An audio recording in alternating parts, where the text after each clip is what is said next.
بسم اللہ الرحمن الرحیم۔ ناظرین کرام، میں ہوں آپ کا میزبان ڈاکٹر امتیاز ترابی اور آپ دیکھ رہے ہیں پبلک پلس۔ آج جو چیز اور جو ایشو ہم نے آپ سے ڈسکس کرنا ہے وہ ہے داماد اعظم کی گرفتاری۔ آپ جانتے ہیں کہ نواز شریف صاحب کے داماد کو گرفتار ہوئے آج 4 روز گزر گئے، اور ان 4 روز میں انہوں نے زمین اور آسمان کے کلابے ملا دیے ہیں۔ سوال یہ پیدا ہوتا ہے کہ ان کو گرفتار کس نے کیا اور کیوں کیا؟ گرفتار کیا فیڈرل حکومت نے ان سے کہا تھا کہ بابا ایک قوم کے مزار پہ جا کر ان کی قبر کی بے حرمتی کرو، وہاں پہ جا کے ہلڑ بازی کرو، وہاں پہ جا کے نعرے بازی کرو، اور شاید کچھ لوگوں نے دیکھا بھی ہو کہ انہوں نے ایک باؤنڈری ہے، ایک زنجیر لگی ہے قبر کے اوپر، اس زنجیر کو عبور کر کے وہ کیپٹن صاحب چھلانگ مار کے اندر گئے اور وہاں پہ ہاتھ بلند کر کے انہوں نے نعرے بازی کی ہے اور بڑی ہلڑ بازی کی ہے، جو کہ کسی بھی صورت بابا قوم کے شایان شان نہیں ہے۔ کوئی بھی قوم، کوئی بھی ملک اپنے محسنوں کی قبروں پہ اس قسم کی ہلڑ بازی کی اجازت نہیں دیتا۔ اور قائد اعظم کے مزار پر جو انہوں نے کیا اس پہ پاکستانی قانون نہیں، اس قبر کے جو قوانین بنائے گئے تھے ان کے مطابق کیس درج کیا گیا، ایف آئی آر درج کی گئی، اور وہ ہونی بھی چاہیے تھی۔ مجھے بڑا دکھ ہوتا ہے، بہت افسوس ہوتا ہے کہ ہمارے بہت پڑھے لکھے جرنلسٹ، بہت پڑھے لکھے اینکرز اور سیاسی جماعتوں کے لیڈرز، کسی نے اس بات پہ افسوس کا اظہار نہیں کیا کہ نہیں کچھ بھی تھا، کیپٹن صفدر کو ایسے نہیں کرنا چاہیے تھا۔ کسی نے اس کی مذمت نہیں کی۔ انہوں نے اس بات کی مذمت کی کہ ان کو گرفتار کیوں کیا گیا۔ اور ابھی گرفتار تو وہ خود ہوئے، آپ کیا سمجھ رہے ہیں کہ ان کو فیڈرل گورنمنٹ نے کہا تھا کہ یہ حرکت کرو تاکہ ہم تمہیں گرفتار کر لیں؟ فیڈرل گورنمنٹ کی تو وہ ڈومین بھی نہیں ہے، یہ تو ڈومین بھی پروونشل گورنمنٹ کی ہے، اور آئی جی پولیس پروونشل گورنمنٹ کا ہے، اور آئی جی پولیس نے جو کچھ کیا وہ وزیر اعلیٰ سندھ کی آشیرواد کے ساتھ ہوا۔ ایک دم سے ان کا چھٹیوں پہ چلے جانا اور ان کے ساتھ ایک دم تمام ڈی آئی جی کا، ایس پی کا، ایس ایس پی کا اور تمام نیچے جتنے بھی ان کے عملہ ہے ان سب کا چھٹیوں پہ چلے جانا، یہ کیا انڈیکیٹ کرتا ہے؟ It was all pre planned and it was very well thought plan. Maryam Nawaz جو کہ ایک بہت اچھی ڈائریکٹر ہیں، انہوں نے کافی فلمیں ریلیز کی ہیں پہلے، ان کی سب سے پہلی پروڈکشن جو تھی وہ جج ارشد ملک کی تھی، اس کے بعد انہوں نے ایک اور پروڈکشن دی وہ جج میمن کی تھی، ابھی ان کے والد نے کچھ لندن میں ذکر کیا کچھ پروڈکشنز کا، تو یہ بھی ان کی 4th کمنگ پروڈکشن تھی جس میں انہوں نے اپنے خاوند کو ہیرو بنا کے پیش کیا۔ اب سوال یہ پیدا ہوتا ہے کہ ان کے آبجیکٹیوز کیا تھے؟ ویری سمپل، کہ ان کو پتا تھا کہ ایسا کرنے سے وہاں پہ قانون حرکت میں آئے گا، بھلے وہاں کی گورنمنٹ گرفتار کرے یا کوئی اور ادارہ گرفتار کرے، گرفتاری تو ہوگی۔ اب جب گرفتاری ہو گئی تو اس کے اوپر بہت زیادہ شور مچا کہ جی داماد اعظم کو گرفتار کر لیا گیا۔ جب ان کو گرفتار کر لیا گیا تو بے شک داماد اعظم کو قائد اعظم کی توقیر اور عظمت کا اندازہ نہ ہو، لیکن آئین اور عوام میں ان کی تعظیم اور توقیر تو ہے۔ عوام نے اس بات کو بہت تکلیف کے ساتھ دیکھا کہ بابا قوم کی قبر کی توہین کیسے کی گئی. اور بات یہیں پہ نہیں رکی، بات کچھ آگے بڑھ گئی. انہوں نے جو اپنا اسٹریٹجی ورک آؤٹ کی تھی اس میں یہ کامیاب ہوئے. انہوں نے کیا کیا کہ ان کو جب گرفتار کیا گیا، چاہے پولیس نے کیا یا کسی اور ادارے نے کیا، لیکن کیا under the guidance of chief minister and instruction of chief minister which came through I G police. اب وہ کہتے ہیں کہ جی آئی جی پولیس کو کسی نے اغوا کیا اور ان کو مجبور کیا کہ جی اس پہ سائن کریں، تو یہ ایک ڈیبیٹیبل بات ہے. اس کے اوپر کمیٹی بیٹھ رہی ہے، ایک ہائی پاورڈ کمیٹی جو ہے وہ بنائی جا رہی ہے. اور میں ذاتی طور پہ سمجھتا ہوں کہ آج تک جس بھی معاملے میں ہائی پاورڈ کمیٹیاں بیٹھی تو وہ کیس بیٹھ گیا. کیس کے اوپر کمیٹی بیٹھی اور کمیٹی کے بیٹھنے سے وہ کیس بیٹھ گیا. تو میں ذاتی طور پہ سمجھتا تھا کہ شاید یہ گو سلو اسٹریٹجی ہے کہ ہر کوئی اس ملک میں چاہ رہا ہے کہ میرے ٹینیور میں نواز شریف کا مسئلہ ٹل جائے، چاہے وہ عدالت کا جج ہو، چاہے وہ نیب کا جج ہو، چاہے وہ سپریم کورٹ کا جج ہو، چاہے وہ ہائی کورٹ کا جج ہو، چاہے وہ کوئی بھی ادارہ ہو.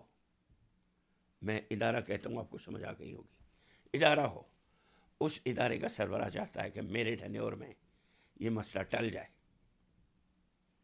اب مصیبت یہ ہے کہ الزام آنے شروع ہو گئے ہیں کہ ادارے کے سربراہ کو جو ایکسٹینشن دی گئی اس میں نون لیگ شامل نہیں تھی. ارے کیسے نہیں تھی؟ نون لیگ شامل تھی. اب رانا نصر اللہ کہہ رہا ہے، رانا ثناء اللہ کہہ رہا ہے کہ ہم شامل نہیں تھے. وہ ان کو شاید شامل نہیں کیا گیا، لیکن پارٹی کی کنسنٹ تھی. ان کی کنسنٹ سے باجوہ صاحب آئے تھے. ممکن ہے وہ اس سے بھی جی چرائیں کہ باجوہ صاحب کی فرسٹ سلیکشن جو ہے بیفور ایکسٹینشن وہ میاں نواز شریف صاحب کی طرف سے تھی. ان کی لائکنگ پہ ان کو اپوائنٹ کیا گیا تھا. پھر جب ان کو ایکسٹینشن دی گئی اس میں بھی ان کی رائے شامل تھی. بہرحال اس میں جو چیزیں دیکھنے والی ہیں وہ یہ ہے کہ جیسے ہی یہ مسئلہ کچھ زیادہ ایگزیسپریٹ ہوا تو جناب آصف علی زرداری کے فرزند ارجمند بلاور زرداری نے باجوہ صاحب سے رابطہ قائم کیا اور کہا جی دیکھیے یہ کیا ہو گیا. چادر اور چار دیواری کا جو تقدس ہے وہ پامال ہوا، اور ان کو بہت شرم آئی کہ مجھے بہت شرم آتی ہے کہ وہ میری بہنوں کی طرح ہے، ان کے کمرے کو توڑا گیا، ان کے دروازے کو توڑا گیا، وغیرہ وغیرہ. اس پر باجوہ صاحب نے لیڈ لی اور فون کر دیا. فون کیا کرنا تھا کہ ان کو احساس ہو گیا کہ یہ اب لینینسی کی طرف چل رہے ہیں. جب باجوہ صاحب لینینسی کی طرف چلے ہیں تو انہوں نے اپنی ڈیمانڈز ڈالنی شروع کر دی کہ جی سب کچھ ٹھیک ہے، ہم سب کچھ کرنے کو تیار ہیں، لیکن یہ ہے کہ حکومت اس معاملے میں ہم سے معافی مانگے.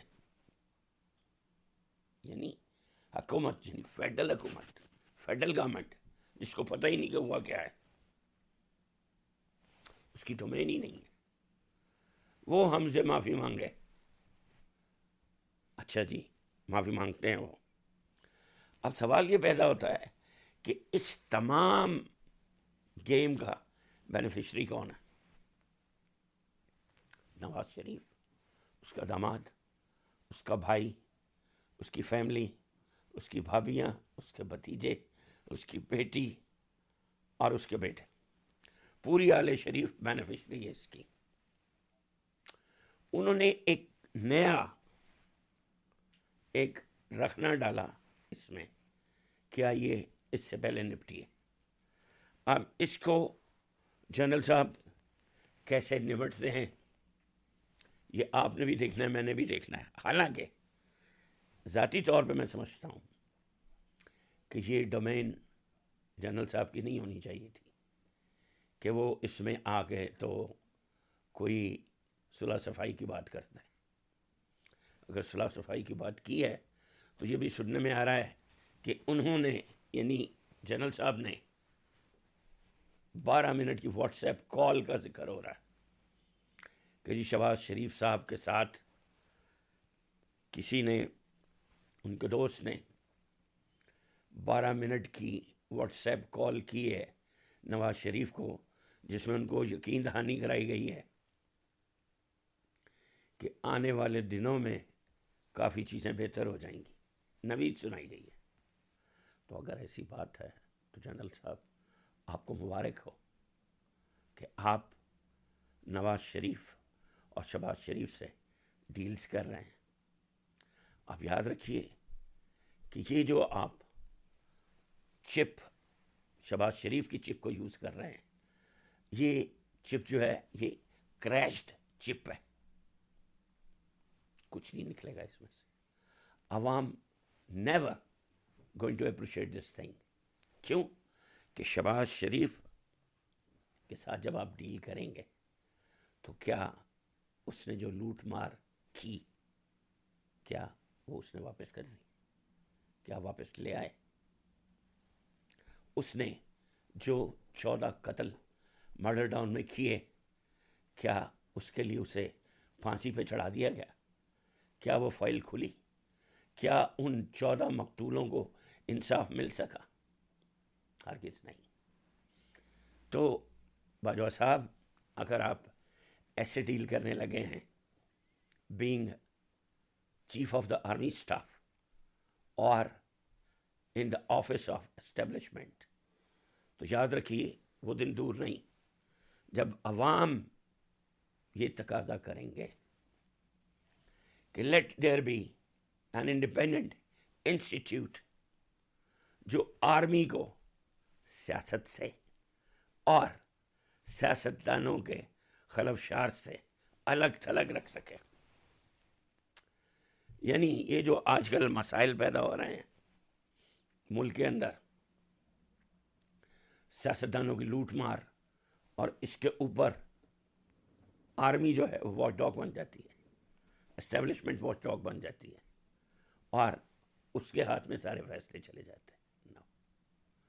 There is going to be an independent body, Supreme Security Force یا کاؤنسل، اور دنیا کے ہر ترقی یافتہ ملک میں اور ترقی پذیر ملک میں بھی ایسے ماڈلز ہیں جہاں پہ آرمی کو صرف بیرونی جارحیت کے لیے مختص کیا جاتا ہے، ان کو اس پہ فوکس رکھا جاتا ہے، اور اندرونی خلفشار سے نمٹنے کے لیے اور اس جیسے سیاستدانوں کی چیرہ دستیوں سے بچانے کے لیے ایک سیکورٹی کونسل ہوتی ہے.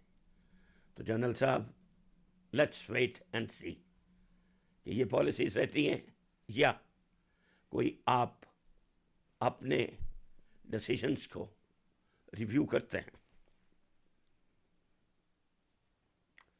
میں آخر میں یہ کہنا چاہوں گا کہ نواز شریف ہو یا مریم نواز ہو یا شہباز شریف ہو، ان سب کیسز کو چاہے عدالت کے ذریعے، چاہے آپ کے ذریعے، آئی مین اسٹیبلشمنٹ کے ذریعے، منطقی انجام تک پہنچنا چاہیے. اگر نہیں پہنچیں گے تو اس ملک میں سیاستدان لوٹ مار کرتے رہیں گے. سیاستدانوں کے بعد ایک اور بھی طبقہ ہے جو لوٹ مار پہلے بھی کرتا رہا ہے، آج بھی کر رہا ہے اور کل تک بھی کرتا رہے گا. آپ کو اس کا پتہ ہے. دعا کیجیے کہ وہ وقت نہ ہے کہ عوام کھڑے ہو جائیں کہ انف از انف. اس وقت سے آپ بھی ڈریں. میں بھی دعا کرتا ہوں کہ پروردگار اس سے پہلے ملک میں تمام مسائل جو ہیں وہ خوش اسلوبی سے سیٹل ہو جائیں. تو دیکھنے سننے والوں کو میری طرف سے سلام، آداب، خدا حامی و ناصر، والسلام علیکم ورحمۃ اللہ وبرکاتہ.